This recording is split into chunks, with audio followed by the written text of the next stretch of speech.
네, 오늘은 로마서 12장 14절로 21절까지의 말씀과 함께 선으로 악을 이기게 하는 것은 이라는 제목으로 말씀을 함께 나누도록 하겠습니다. 2차 대전을 배경으로 한 영화 중에서 안젤리나 졸리가 감독한 Unbroken이라는 그러한 영화가 있습니다. 제가 긴 영화를 직접 볼 수는 없어서 유튜버가 요약해 놓은 것을 보았는데요. 리뷰가 좋은 그 영화는 이제 과거의 역사와 또 현대인들의 그 사상과 이슈와 심지어 이제 미래까지 우리가 파악하는데 훌륭한 도구가 될 때가 많습니다. 저는 이제 그 영화에서 그 언브로큰이라는 그 영화에서 두 종류의 언브로큰을 보았습니다. 제 나름대로는 그렇게 해석을 했는데, 하나는 온갖 고문과 또 온갖 학대에도 포로로 잡힌 이 주인공 잠펠리니가 언브로큰, 부서지지 않는 그런 모습이었습니다. 또 하나는 그 일본이 항복을 선언하죠. 그 후에 이 주인공이 자기를 학대한 일본 장교 와타나베에게 화해의 손을 내밀어요. 참 놀랍죠. 근데 그렇게 화해의 손을 내밀었지만 끝내 그 와타나베 장교가 마음을 열지 않는 unbroken, 부서지지 않는 그런 모습이었습니다. 둘 다 부서지지 않았지만 아이러니하게도 한쪽은 부서지지 않았기 때문에 이겼고, 또 다른 쪽은 부서지지 않았기 때문에, 똑같이 부서지지 않았지만 다른 쪽은 부서지지 않았기 때문에 졌습니다. 오늘 본문에 있는 마지막 절은 악에게 지지 말고 선으로 악을 이기라고 말씀을 합니다. 그럼 우리는 어떻게 악에게 지지 않고 선으로 악을 이길 수 있을까요?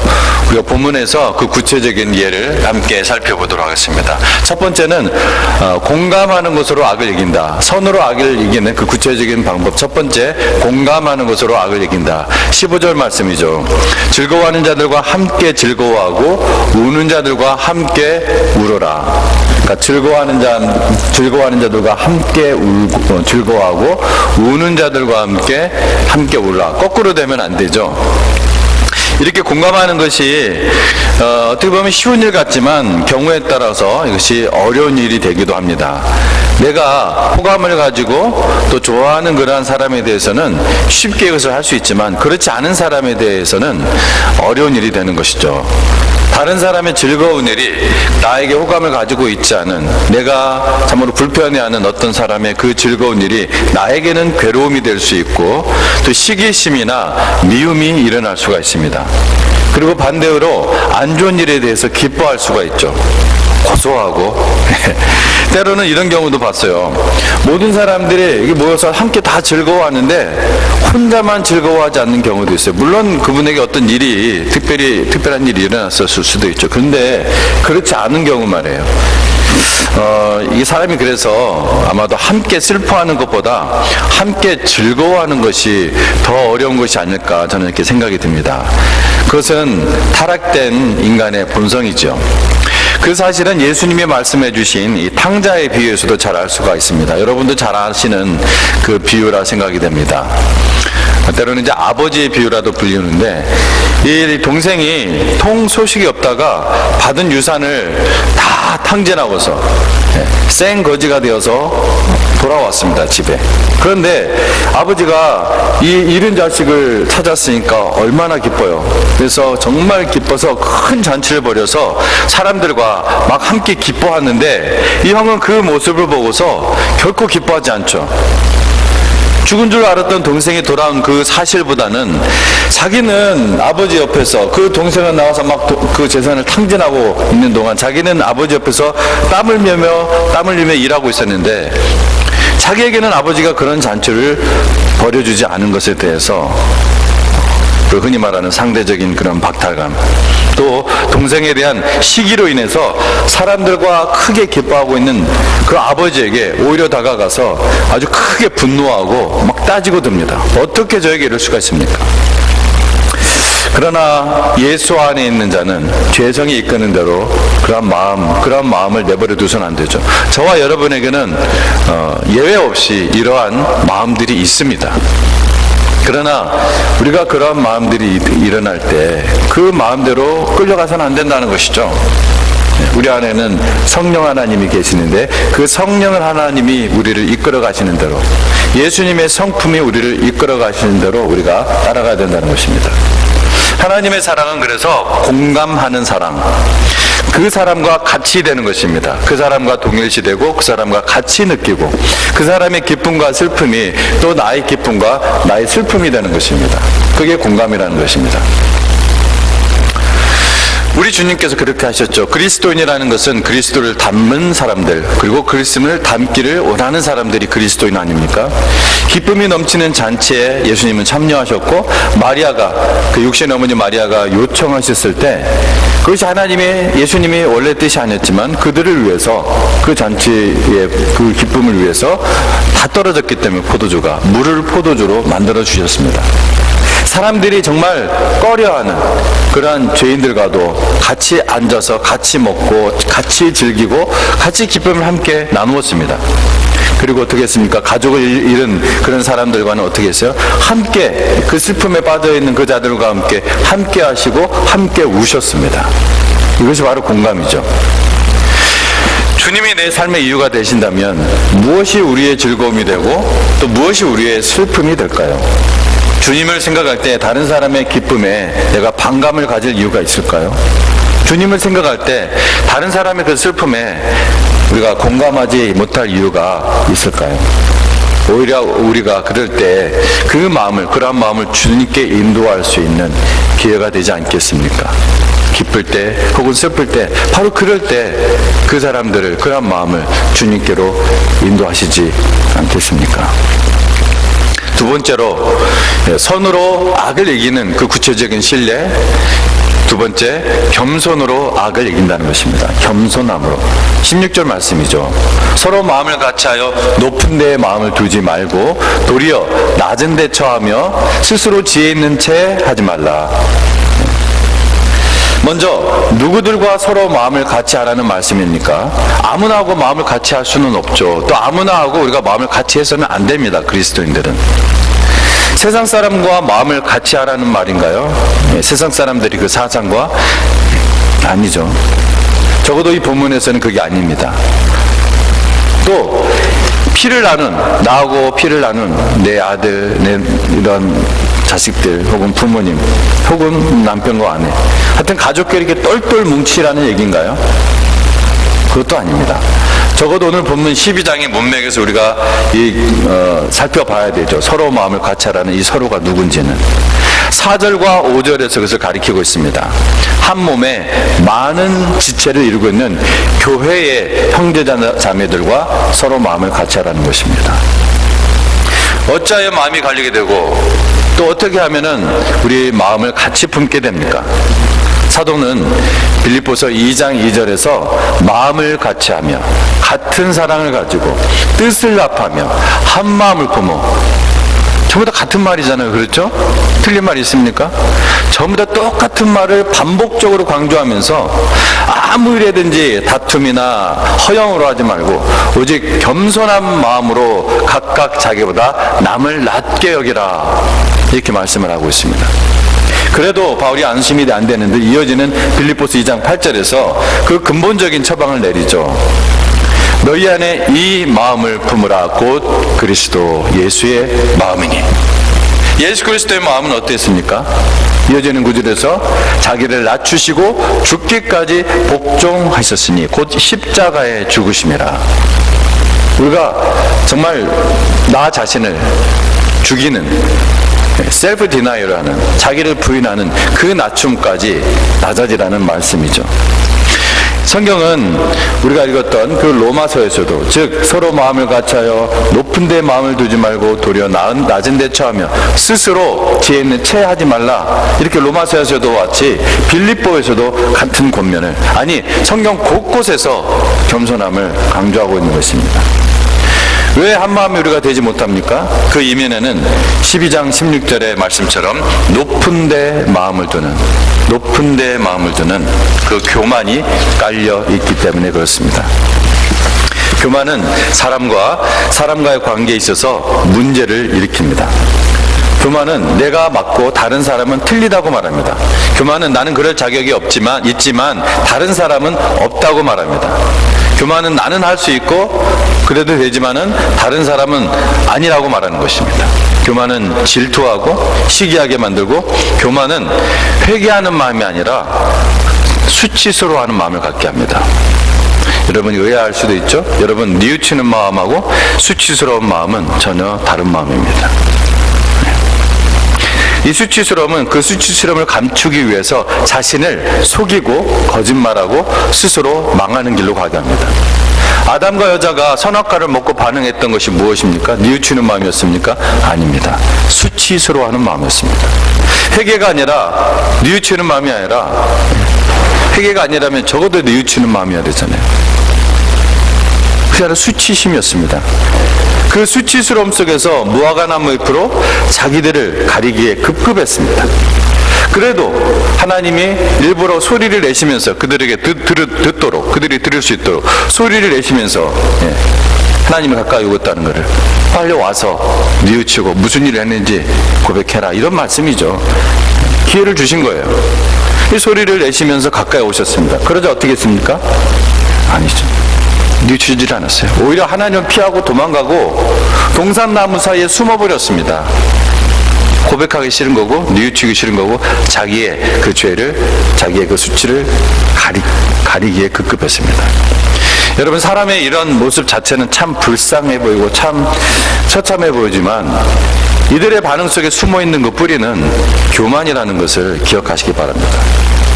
그들은 결국 하나님의 복음에 의해 구원은 받았지만 그들이 그 뿌린 그 교만의 열매는 거두하였습니다. 여자는 잉태하고 회사하는 고통, 남자는 평생에 수고해야 살 수 있는 그러한 징계. 그리고 우리 모두는 육신적으로 한 번은 꼭 죽어야 하는 열매를 거두게 됐던 것입니다. 그 열매를 그 후손인 우리들까지 먹고 있잖아요. 그 교만이 하나님과의 관계를 깨트리니까 어떤 일이 일어났습니까? 하나님과의 관계가 깨지니까 사람과의 관계도 깨트려졌죠. 가장 가까운, 무촌이라고도 하는 가장 가까운 관계에 있던 이 부부, 이 남자와 여자가 서로 블레임하면서 서로 쟤 때문이야 하면서 저 남자 때문이야, 저 여자 때문이야, 그 잘못을 전가하기에 급급했죠. 이와 같이 교만은 하나님과의 관계를 이렇게 깨트리고 사람들과의 관계도 깨트리는 마귀의 속성이기 때문에 교만이 끼어들면은 화목할 수가 없습니다. 그래서 먼저 한 몸인 교회의 성도가 서로 마음을 갖춰여 서로 겸손할 때 평화를 이룰 수가 있다는 것입니다. 그래야 우리가 세상에 나가서도 주님 주신 사명인 평화의 도구로 쓰임받을 수 있다는 것입니다. 오늘 마지막 세 번째로 어떻게 하면 선으로 악을 이길 수 있는가, 그 구체적인 예, 세 번째에는 축복하는 것으로 악을 이긴다는 것입니다. 축복하는 것으로 악을 이긴다. 14절 말씀이죠. 너희를 박해하는 자를 축복하라. 축복하고 저주하지 말라. 강조하고 있죠, 이것도. 너희를 박해하는 자를 축복하라 하면 되는데 뒤에 또 이어서는 축복하고 저주하지 말라. 1단계와 2단계, 우리가 첫 번째 얘기했던 즐거워하는 자들과 함께 즐거워하고 공감하는 그 말씀이었죠. 두 번째는 뭐였습니까? 겸손함으로 악을 이긴다 했습니다. 사실 이런 것들은 세상 사람들도 하는 말들이에요. 세상 사람들도 추구하는 덕목입니다. 물론 조금만 더 들어가면은 그 목적과 동기가 성경에서 말하는 그 목적과 동기하고는 전혀 다르죠. 또 세상 사람들은 그런 덕목을 가지면 참 좋다, 그 정도이지만 우리 그리스도인들은 우리의 옵션이 아니라 하나님의 명령이기 때문에 우리 모든 그리스도인이라면은 그러한 덕목, 공감하는 덕목, 또 우리가 겸손한 덕목, 이것은 갖춰야 될 성령의 열매입니다. 그런데 이 마지막 세 번째 단계, 이것은 차원이 첫 번째, 두 번째 단계와는 완전히 다릅니다. 난이도가 아주 높습니다. 그 대상이 누구예요? 박해하는 사람입니다. 박해. 가까이 하기 아주 싫고 생각만 해도 아주 싫고 그렇게 박해하는 자에 대해서, 나를 이렇게 박해하는 자에 대해서 이렇게 해야 된다는 것입니다. 바울은 강력하게 공고합니다. 세상에서는 볼 수 없는 모습이죠. 그리고 이것은 주님이 원하시는 일입니다. 주님께서 누가복음 6장에서 이렇게 말씀하셨죠. 너희 원수를 사랑하며 너희를 미워하는 자를 선대하며 너희를 저주하는 자를 위해서 축복하며 너희를 모욕하는 자를 위해서 기도하라. 자기를 핍박하고 미워하는 사람을 축복하라는 명령은 세상에서는 찾아볼 수 없는 명령이에요. 그만큼 우리에게 참으로 부담스럽고 참으로 불편한 그런 명령이기도 합니다. 그래서인지 이 세 번째 단계는 좀 더 구체적인 명령으로 이어집니다. 17절, 18절 말씀. 아무에게도 악으로 갚지 말고 모든 사람 앞에서 선한 일을 도모하라. 할 수 있거든 너희로서는 모든 사람과 더불어 화목하라. 우리 모두에게는 복수심이라는 것이 있습니다. 혹시 이 자리에 계신 분 중에 복수심이 나는 없다라는 그런 분 있습니까? 한번 손 들어 보십시오. 아마 한 분도 없을 것입니다. 사람이라면은 복수심이 다 있죠. 차이는 있겠지만 당한 것이 있다면 어떻게 해서든지 갚아주고자 하는 마음이 저와 여러분에게는 있는 것입니다. 그래서 여러분 성경의 한 주석가는 이 복수심이 우리 마음속에 있는 가려움과 같다라고 비유를 합니다. 만약 그 가려운 부분을 내가 긁을 수 없다면 다른 사람이라도 그렇게 하기를 바라고 그런 모습을 보고 싶어 한다는 것이죠. 나는 복수를 할 수 없더라도 다른 사람이 행하는 그 복수를 보면서 대리 만족을 얻고 통쾌함을 얻는 것입니다. 그래서 사람들이 용서하고 받아주는 그런 여러분 따뜻한 이야기보다 복수하고 대갚아주는 그런 사이다, 소위 말하는 사이다 드라마라고 하죠. 사이다 이야기를 더 좋아하고 열광할지도 모릅니다. 그것이 또 정의롭다고 생각하고 그래야 한다고 생각하는 것이죠. 그런데 이 말씀은 전혀 다른 방식으로 악을 바라보고 이 14절 말씀이요. 너희를 박해하는 자를 축복하라는 이 말씀은 전혀 다른 방식으로 악을 바라보고 다른 방식으로 반응해야 함을 명령한다는 거예요. 악을 행한 사람을 축복하고 그에게 선한 일을 도모하라. 저주하지 말고 축복하라고 명령하시니까 솔직히 우리에게 어려운 것입니다. 굉장히 어려운 참으로 불편한 그런 도전인 것입니다. 하나님은 그렇게 우리가 모든 사람 앞에서 선한 일을 도모하라고 말씀을 하십니다. 그런데 이 18절 말씀은 할 수 있거든이란 그런 말씀으로 제한되어 있습니다. 우리가 이렇게 순종했을 때 그 결과로 모든 사람과 화목할 수 있는 것은 아니기 때문에 그렇습니다. 어느 때예요? 상대방이 받아들이지 않는다면 우리가 노력한다고 해서 화목할 수가 없는 것입니다. 하지만 그렇다 하더라도 상대방이 어떻게 반응을 하든 우리가 따라야 하는 명령은 전혀 변함이 없습니다. 달라지지 않습니다. 결과는 그 사람의 반응은 다 주님께 맡기고 우리는 주님의 명령을 따를 뿐 다른 옵션은 없습니다. 어떻게 하라고요? 계속해서 축복하는 자, 사랑하는 자가 되어야 된다는 것입니다. 근데 우리가 여기서 오해하지 말아야 할 것은 악을 보응하는 것을 금지하는 것은 악을 가벼이 여기는 것을 의미하지 않습니다. 우리가 당한 악을 가볍게 여기고 그냥 넘겨야 한다, 대충 넘겨야 한다는 그런 말이 아니에요. 우리가 사랑하니까, 하나님의 사랑은 다 용서하는 것이니까. 예, 맞습니다. 그러나 그것은 악을 대충 넘기라는 말씀은 결코 아닙니다. 악은 우리에게 심각한 피해를 주고 돌이킬 수 없는 그런 아픔을 주기 때문에 그렇습니다. 또 하나님이 만드신 이 선한 것들을 망가뜨리는 것이 악입니다. 그러므로 절대 용납될 수 없고 가볍게 생각해서는 안 된다는 것입니다. 우리가 악을 보응하는 것을, 내가 악을 보응하는 것을 금지하신 이유는 그 일은 바로 하나님이 하시는 일이기 때문에 그렇습니다. 악을 보응하는 일은 바로 하나님에게 속한 일, 하나님의 주권이라는 것입니다. 로마서 12장 19절 말씀에 내 사랑하는 자들아 너희가 친히 원수를 갚지 말고 하나님의 진노하심에 맡기라. 기록되었으되 원수 갚는 것이 내게 있으니 내가 갚으리라. 고 주께서 말씀하시니라. 내 악에 대해서 심판하는 것은 우리가 아니라 하나님이십니다. 단 그 죄악이 개인적인 것이 아니라 교회의 순결성과 질서에 관련된 것일 경우는 또 전혀 다릅니다. 성경은 또 그것에 대해서는 분명하게 가르치고 있습니다. 우리가 수요 저녁 예배 레기 강의 시간에 말씀을 드렸는데요. 로마서 16장 17절 말씀에 형제들아 내가 너희를 권하노니 너희가 배운 교훈을 거슬러 분쟁을 일으키거나 거치게 하는 자들을 살피고 그들에게서 떠나라. 그들과 함께하는 것이 아니라 그 죄악에서, 그러한 죄악된 자에서 떠나라 말씀을 합니다. 또 고린도전서 5장 12절 13절에서는 밖에 있는 사람들을 판단하는 것이야 내게 무슨 상관이 있으려마는 교회 안에 있는 사람들이야 너희가 판단하지 아니하랴. 밖에 있는 사람들은 하나님이 심판하시려니와 이 악한 사람은 너희 중에서 내쫓으라. 밖에 있는 사람들 누구를 가리킵니까? 예수를 믿지 않는 사람들, 예수님을 모르는 사람들. 그러나 지금 교회 안에 있는 사람들이야 너희가 판단해야 되지 않겠느냐 말씀을 하는 거예요. 밖에 있는 사람들은 하나님이 심판하시거니와 하나님께 맡기라는, 이 악한 사람은, 교회 안에 있는 이 악한 사람은 너희 중에서 내쫓으라. 교회가 교인의 죄를 판단하고 회개를 촉구하고 안 되면은 출교시키라는 말씀이에요. 교회가, 어떤 개인이 아니라.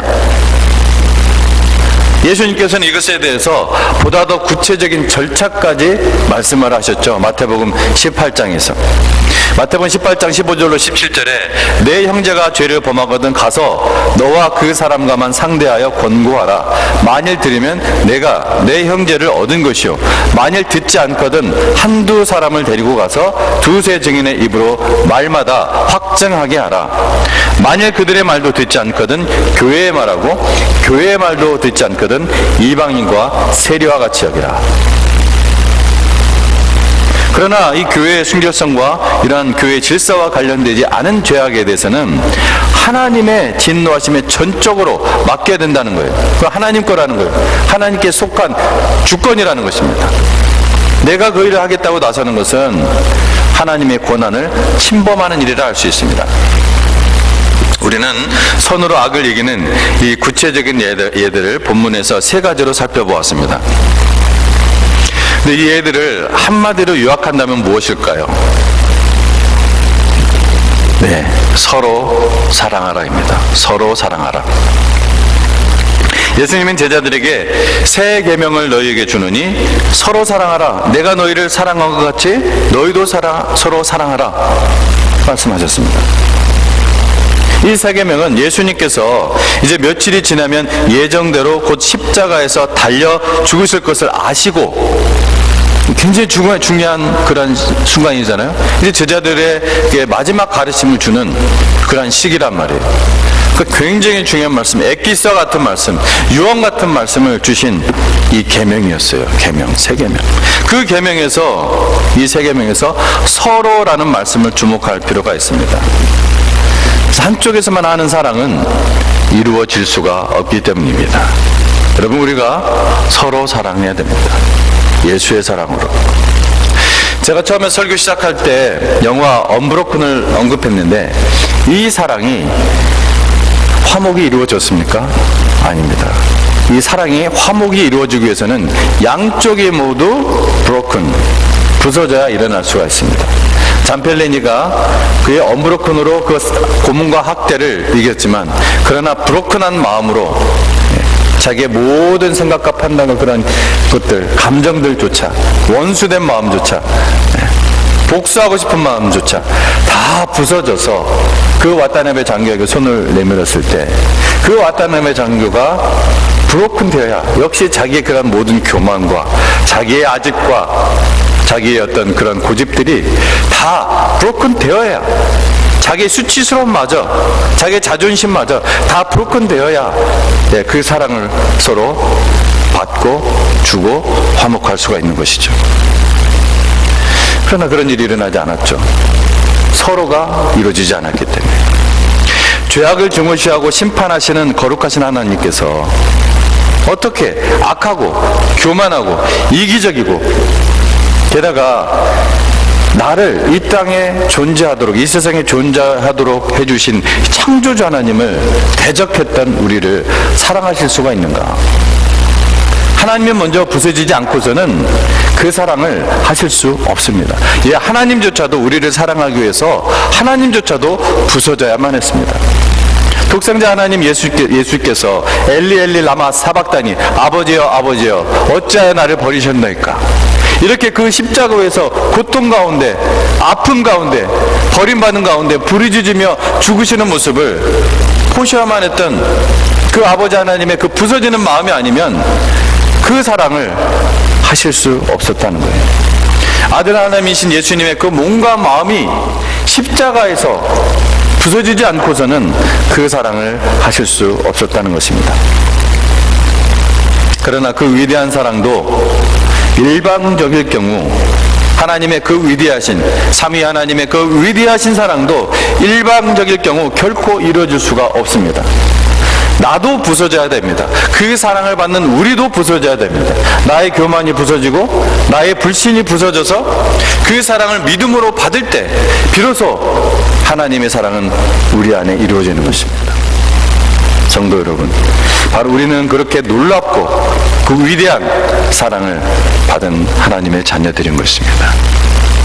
그 사랑으로 여러분, 그 선으로 악을 이기는 여러분 되시기를 주 이름으로 축복합니다. 함께 기도하겠습니다.